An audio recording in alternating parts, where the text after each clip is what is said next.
Good day, everyone. I am Glenda P. De Vera, one of the clinical instructor from the College of Nursing. We will be discussing on sensory functioning. These are the learning outcome for today. Discuss the sensory functioning and its effect on health. Identify different sensory alterations and its definition. Describe how its sensory alteration affects developmental stages, and provide nursing intervention on each sensory alterations.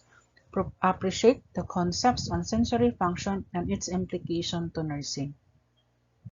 The nervous system is continually bombarded with thousands of bits of information for the sensory organ. These are your five senses: your touch, smell, eyesight, hearing, and taste. After interpreting the significance of the stimuli, the person will react to the most meaningful ones.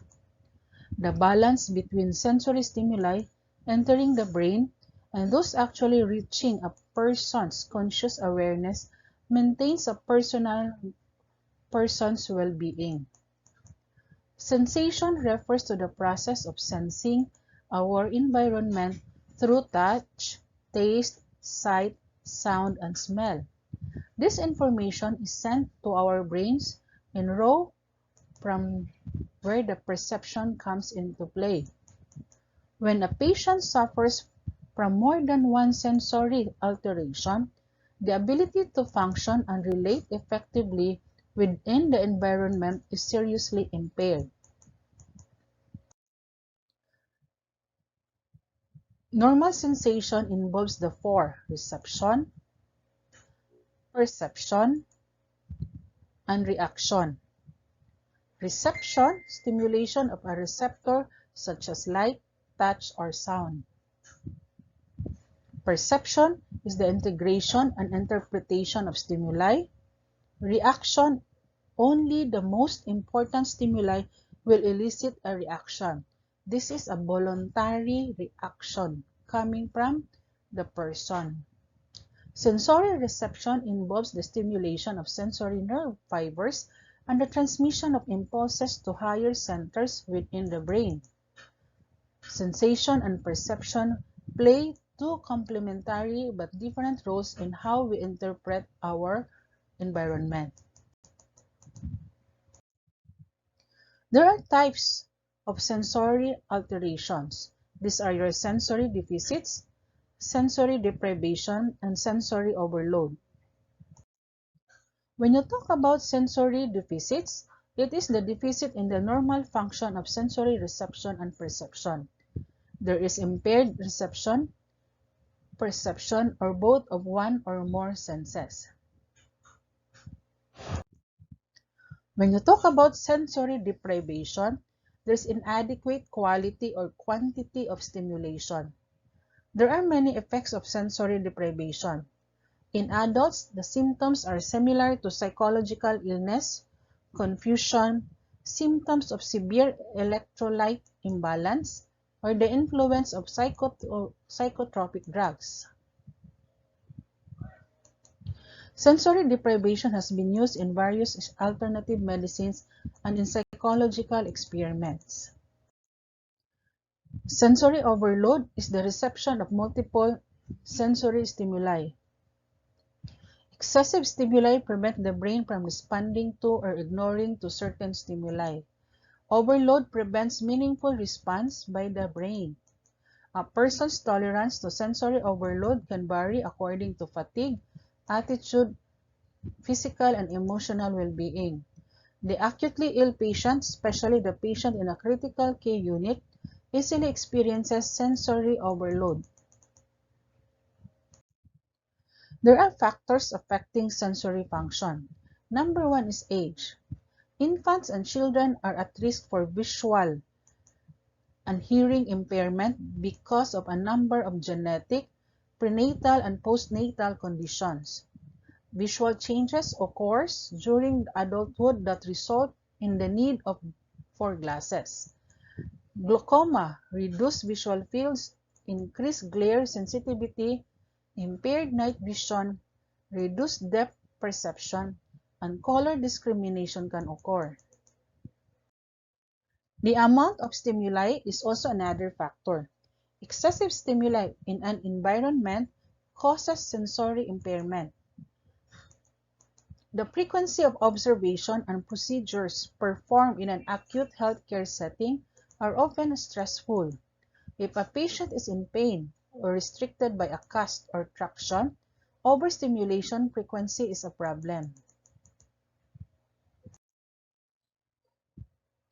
Another one is environmental factors.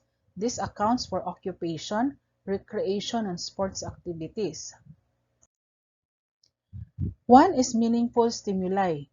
Meaningful stimuli reduces the incidence of sensory deprivation. Meaningful stimuli include those activities and people who have a positive influence on the patient, such as animals, music, TV, movies, family, clock, or even calendar.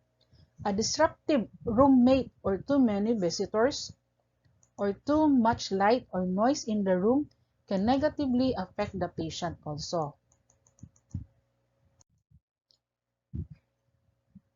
Social interaction is one also of the factors that prevents or affect sensory functions. Sensory alterations can also occur in certain groups.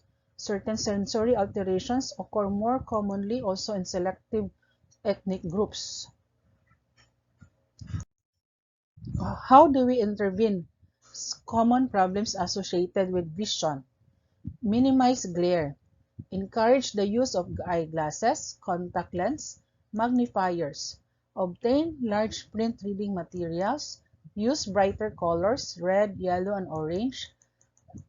As much as possible, ask the client his preferences on his reading material. Another intervention on visual problem is to have a safe environment. Remove or caution patient with flammable items. Provide adequate lighting. Promotion of a safe driving principles. Removal of clutter and loose items. Use of color contrast is also essential. Then for hearing problem, this is caused by extraneous noise, irrelevant or unrelated to the subject being dealt with. Amplify telephones, televisions, and radios, and reduce extraneous noise that could affect hearing. Check for impacted cerumen. Encourage use of hearing aid, and speak directly at the client. For taste and smell consideration, provide oral hygiene. Prepare a well-seasoned foods of different textures. Consider ethnical and cultural background. Avoid mixing or blending foods. Then provide aroma of coffee, bread, flour, or favorite scent. Remove also unpleasant odors for the client. In promoting communications, it is important to reduce isolation for clients who need to socialize. Person is actually considered to be sociable by nature. Involve client in safe activities. Stay with them.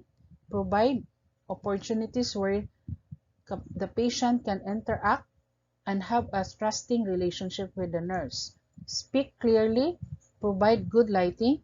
Pace with the patient. Teach the family on the use of alternative methods, sign language, computer, pad, audio materials. For client or family education, assure them that the patient needs to be well provided with the proper sensory materials, then provide education on the risk and resources associated with their sensory problem. That's all. That's how we treat our patient in terms of some sensory problems in the area. Thank you and have a blessed day ahead.